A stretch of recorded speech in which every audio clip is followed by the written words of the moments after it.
ನೀರು ಕಣ್ಣೀರು ಇದು ಸುವರ್ಣ ನ್ಯೂಸ್ ಅಭಿಯಾನ. ಈ ಅಭಿಯಾನದಿಂದಲಾದರೂ ಸರ್ಕಾರ ಈಗಲೇ ಎಚ್ಚೆತ್ತುಕೊಂಡ್ರೆ ಸಾವಿರಾರು ಜನರ ಬಾಯಾರಿಕೆ ನೀಗಿಸಬಹುದು.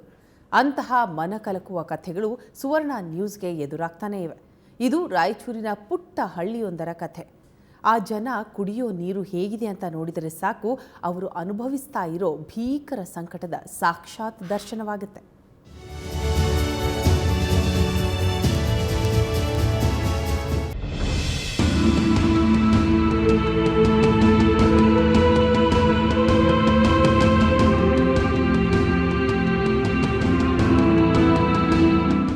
ಇದು ರಾಯಚೂರು ಜಿಲ್ಲೆ.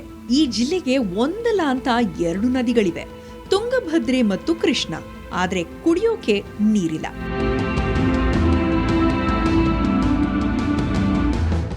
ನೀರು ಕಣ್ಣೀರು ಅಭಿಯಾನದಲ್ಲಿ ಸುವರ್ಣ ನ್ಯೂಸ್ ರಾಯಚೂರು ಜಿಲ್ಲೆಯ ಸರ್ಜಾಪುರ ಗ್ರಾಮಕ್ಕೆ ಭೇಟಿ ಕೊಟ್ಟಾಗ ಊರಲ್ಲಿ ಜನರೇ ಇರಲಿಲ್ಲ. ಎಲ್ಲಿ ಹೋದರೆಂದು ಹುಡುಕುತ್ತಾ ಹೊರಟಾಗ ಊರಿನ ಜನ ಕಾಣಿಸಿದ್ದು ಸರ್ಜಾಪುರದಿಂದ 1.5 ಕಿಲೋಮೀಟರ್ ದೂರದಲ್ಲಿರುವ ಕೆರೆಯ ಬಳಿ.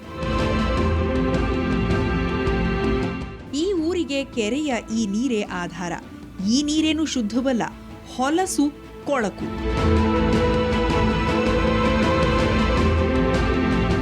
ಈ ನೀರನ್ನೇ ಈ ಜನ ಕುಡಿಬೇಕು.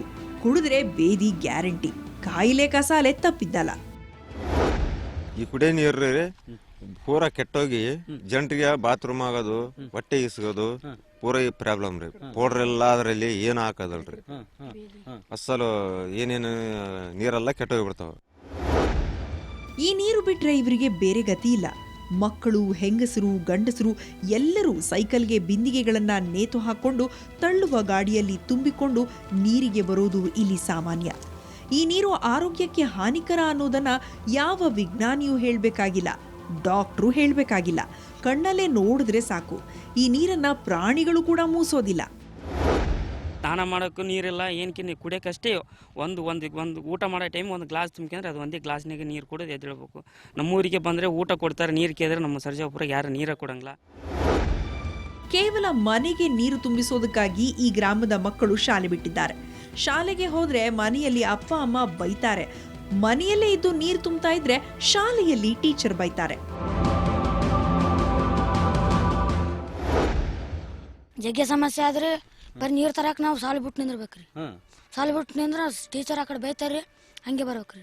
ಬೈತಾರ್ರಿ. ಅದಕ್ಕೆ ಕೆಟ್ಟವಂದ್ರೆ ಕೆಳ ಟೀಚರ್ ಬೈತಾರ್ರಿ. ಮನೆಯಾಗ ನೀರು ಬೇಕಂತ ಇಂತ ಹೊಲಸು ನೀರು ಹೆಂಗ್ ಕುಡಿತೀರಾ ಬನ್ನಿ ಅಂತ? ಇದನ್ನೇ ಕುಡಿಬೇಕ್ರಿ. ಯಾವ ಇಲ್ಲ ರೀ ನೀರು. ನಿಮ್ಗೆ ಶಾಲೆ ಕಲಿಯೋದಕ್ಕಿಂತ ನೀರು ತರದೇ ಒಂದು ದೊಡ್ಡ ಕೆಲಸ.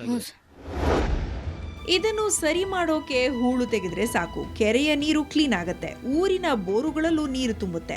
ಆದರೆ ಸರ್ಕಾರಕ್ಕೆ, ಜನಪ್ರತಿನಿಧಿಗಳಿಗೆ ಪುರ್ಸೊತ್ತಿಲ್ಲ.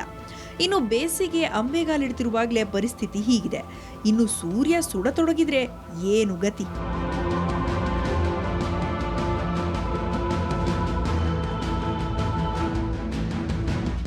ರಾಯಚೂರಿನಿಂದ ಕ್ಯಾಮರಾಮನ್ ಶ್ರೀನಿವಾಸ್ ಜೊತೆ ವಿಶ್ವನಾಥ್ ಹುಗಾರ್, ಸುವರ್ಣ ನ್ಯೂಸ್.